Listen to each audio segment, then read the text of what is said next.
Welcome class 5। इस video में हम स्टार्ट करेंगे चैप्टर 16 मेजरमेंट। तो पहले कुछ टॉपिक है वो समझते हैं, फिर एक्सरसाइज स्टार्ट करेंगे। देखो, introduction. We use the metric system of measurement to measure length, mass and capacity. Standard units for measuring length, mass and capacity are as follows. तो इस चैप्टर में 3 क्वांटिटी के मेजरमेंट के बारे में बोला है, ठीक है। Number 1 length, number 2 mass and number 3 capacity. अब देखो, ये जो 3 क्वांटिटीज है, इसको मेजर करने के लिए हमें जिस चीज़ का ज़रूरत है वो है यूनिट। तो यूनिट को हम 3 पार्ट में डिवाइड कर सकते हैं। जैसे देखो, मैंने यहाँ पे एक इमेज दिखाई है। मेन जो यूनिट है उसे स्टैंडर्ड यूनिट बोलते हैं। उससे छोटा जितना सारा यूनिट है उसे सब मल्टीपल यूनिट बोलते हैं, और उससे बड़ा जितना सारा यूनिट है उसे मल्टीपल यूनिट बोलते हैं, ठीक है। तो हर एक क्वांटिटी के स्टैंडर्ड यूनिट होते हैं, सब मल्टीपल यूनिट होते हैं और मल्टीपल यूनिट्स भी होते हैं। अब ये जो सारे मल्टीपल, सब मल्टीपल और स्टैंडर्ड यूनिट्स है, सब यूनिट्स में हम कन्वर्शन ऑपरेशन कर सकते हैं। मतलब एक यूनिट से दूसरे यूनिट में हम कन्वर्ट कर सकते हैं, ठीक है। इस चैप्टर में वही सिखाया है कि कैसे हम वो कन्वर्शन करें, ठीक है। तो यहाँ पे देखो, मैंने एक लिस्ट दिया है कि कौन कौन सा प्रीफिक्स यहाँ पे यूज होता है। जैसे देखो, मल्टीपल यूनिट्स जो है वो है किलो, हेक्टो और डेका। इसका जो एब्रिविएशन हम यूज़ करते हैं वो है किलो के लिए के, हेक्टो के लिए एच और डेका के लिए डी ए, ठीक है। अब देखो, सब मल्टीपल यूनिट्स के प्रीफिक्स, ये 3 है सब मल्टीपल यूनिट्स के prefix: deci, centi and milli. Deci का जो एब्रिविएशन है वो है डी, सेंटी का जो एब्रिविएशन है वो है सी, एंड मिली का जो एब्रिविएशन है वो है एम, ठीक है। अब हम जानते हैं स्टैंडर्ड यूनिट्स के प्रीफिक्स और एब्रिविएशन के बारे में। अगर लेंथ का स्टैंडर्ड यूनिट हो तो उसका प्रीफिक्स होगा मीटर, और एब्रिविएशन क्या है? एब्रिविएशन है एम। अगर मास का स्टैंडर्ड यूनिट है तो उसका प्रीफिक्स होगा ग्राम, और एब्रिविएशन है जी। और अगर कैपेसिटी का स्टैंडर्ड यूनिट है तो उसका प्रीफिक्स होगा लीटर, और एब्रिविएशन है एल, ठीक है। अब हम एक एक क्वांटिटी के कन्वर्शन के बारे में डिटेल में पढ़ेंगे, ठीक है।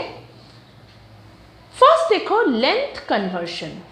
मैंने यहाँ पे एक चार्ट दिया है, देखो यहाँ पे लिखा है 1 kilometre equal to 10 hectometre, 1 hectometre equal to 10 decametre, 1 decametre equal to 10 metre, 1 metre equal to 10 decimetre, 1 decimetre equal to 10 centimetre, 1 centimetre equal to 10 millimetre. तो ये सारे रिलेशंस है। अब तुम लोगों को सिर्फ ये याद रखना है कि अगर किलोमीटर से नीचे कोई क्वांटिटी में कन्वर्ट करना हो तो हमें मल्टीप्लाई करना है। जैसे अगर किलोमीटर से हेक्टोमीटर में जाना है तो 10 से मल्टीप्लाई करना है। अगर किलोमीटर से डेकामीटर में जाना है तो पहले क्या होगा, हेक्टोमीटर में जाना पड़ेगा, फिर डेकामीटर में जाना पड़ेगा। तो इसलिए हम डायरेक्टली 100 से मल्टीप्लाई कर देते हैं।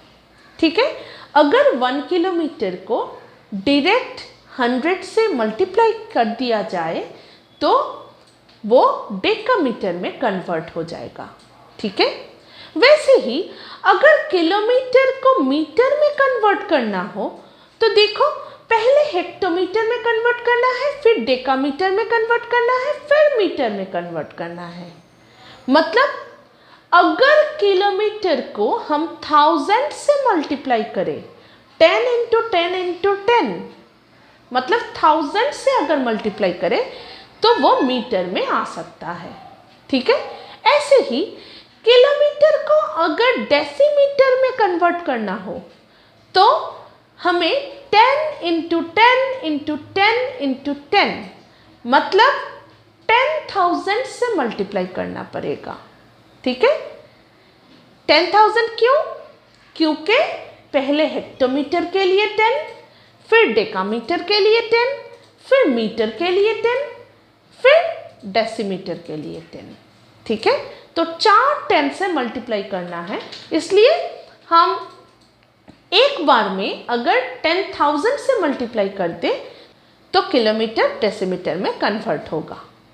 ठीक है, नेक्स्ट, अगर किलोमीटर को सेंटीमीटर में कन्वर्ट करना है तो हमें 5 10 से मल्टीप्लाई करना पड़ेगा, मतलब 1 लाख से मल्टीप्लाई करना पड़ेगा।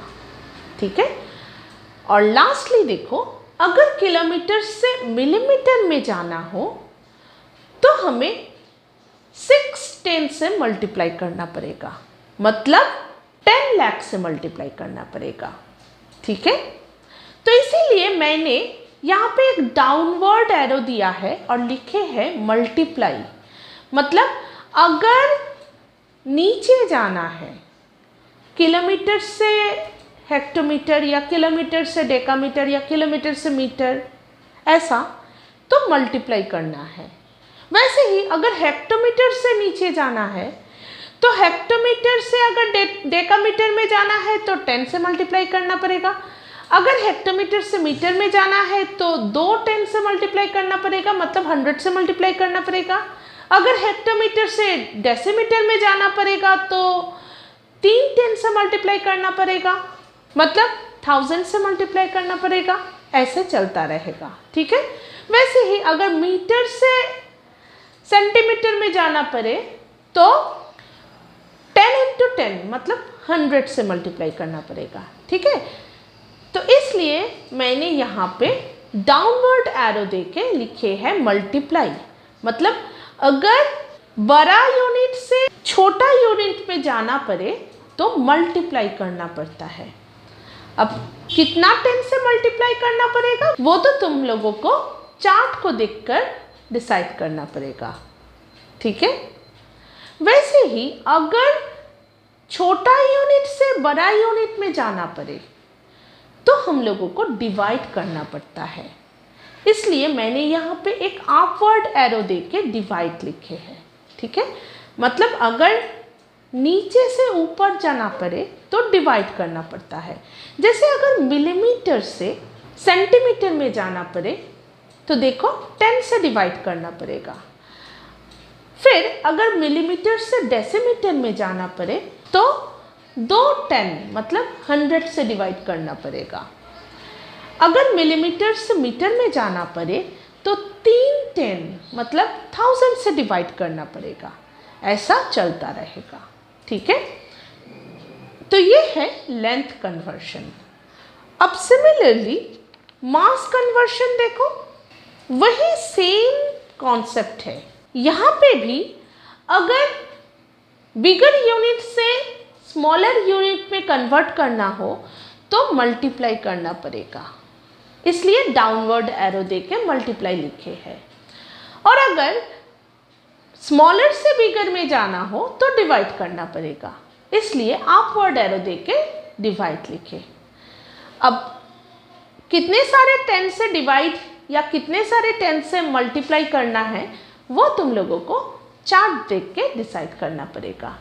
जैसे अगर केजी से हेक्टोग्राम में जाना है तो 10 से मल्टीप्लाई करना पड़ेगा, अगर केजी से ग्राम में जाना है तो 1000 से मल्टीप्लाई करना पड़ेगा, अगर केजी से मिलीग्राम में जाना है तो 10 लाख से मल्टीप्लाई करना है। वैसे ही अगर मिलीग्राम से सेंटीग्राम में जाना है तो 10 से डिवाइड करना पड़ेगा, अगर मिलीग्राम से डेकाग्राम में जाना है तो 10,000 से डिवाइड करना पड़ेगा, अगर मिलीग्राम से किलोग्राम में जाना है तो 10 लाख से डिवाइड करना पड़ेगा। ठीक है। वैसे ही अगर हेक्टोग्राम से स्मॉलर यूनिट में जाना है तो मल्टीप्लाई, और अगर स्मॉलर यूनिट से हेक्टोग्राम में जाना है तो डिवाइड, ऐसे चलता रहेगा। ठीक है। नेक्स्ट देखो कैपेसिटी कन्वर्शन। यहाँ पे भी सेम कॉन्सेप्ट, अगर बिगर से स्मॉलर में जाना है तो मल्टीप्लाई, और अगर स्मॉलर से बिगर में जाना है तो डिवाइड। ठीक है। जैसे देखो अगर डेकालीटर से मिलीलीटर में जाना है तो 10,000 से मल्टीप्लाई करना पड़ेगा। चार्ट वही बोल रहा है। यहाँ पे देखो डेकालीटर से पहले लीटर में जाना है, फिर डेसीलीटर में जाना है, फिर सेंटीलीटर में जाना है, फिर मिलीलीटर में जाना है, इसलिए 10,000 से मल्टीप्लाई करना पड़ेगा। लेकिन अगर हम डेसीलीटर से किलोलीटर में जाएं तो देखो यहाँ पर 10,000 से डिवाइड करना पड़ेगा, क्योंकि स्मॉलर यूनिट से बिगर यूनिट में हम जा रहे हैं। इसलिए पहले डेसीलीटर से लीटर में जाना होगा, फिर लीटर से डेकालीटर में जाना होगा, फिर डेकालीटर से हेक्टोलीटर में जाना होगा, फिर हेक्टोलीटर से किलोलीटर में जाना होगा। तो इसलिए 10,000 से डिवाइड करना पड़ेगा। समझ में आया? तो ये था बेसिक कॉन्सेप्ट ऑफ कन्वर्शन। इस वीडियो में इतना तक। नेक्स्ट वीडियो में हम एक्सरसाइज स्टार्ट करेंगे। बाय।